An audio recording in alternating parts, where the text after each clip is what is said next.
Je suis Laura Viau, maître de conférences en histoire du droit à l'Université Paris 1 Panthéon-Sorbonne.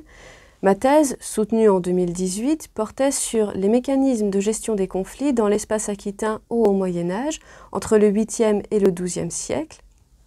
Le titre paraît un peu technique, mais l'objectif était très simple, rechercher les racines anciennes des modes alternatifs de règlement des conflits. Pendant très longtemps, on a cru que les modes alternatifs étaient une importation américaine. Toutefois, on a bien pratiqué, en France, et plus largement en Occident, la médiation sous toutes ses formes. Si on remonte la chaîne historique, en 802, Charlemagne a engagé une profonde réforme du système judiciaire.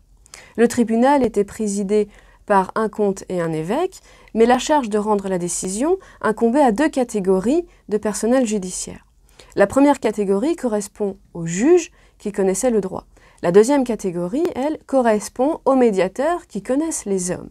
Concrètement, lorsque les parties dans l'institution judiciaire réussissaient à trouver un accord, les juges le validaient.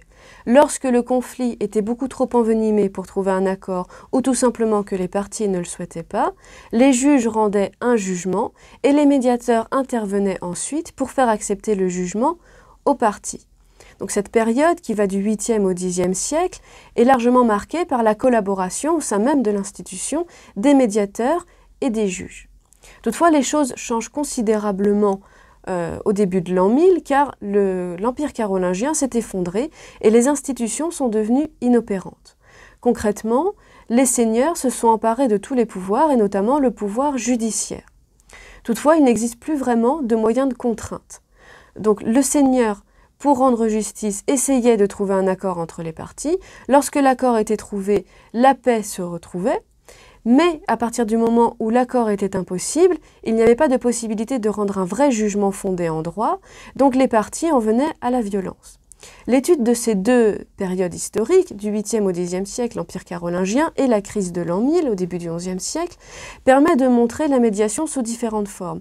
On s'aperçoit que c'est un outil qui a une grande force résolutrice du conflit, mais c'est un outil qui avoue vite ses limites à partir du moment où il est développé en dehors de l'institution judiciaire, car il ne se suffit pas à lui-même. Donc si on veut essayer de tirer des leçons de l'histoire, on s'aperçoit très vite qu'on ne peut pas faire l'impasse sur la médiation. Il ne faut pas oublier que les modes alternatifs de règlement des conflits se développent avec l'État et non pas contre lui. Il faudrait donc que la justice alternative ne s'éloigne pas trop de l'institution judiciaire et que cette institution se transforme un peu aujourd'hui pour lui faire l'hospitalité.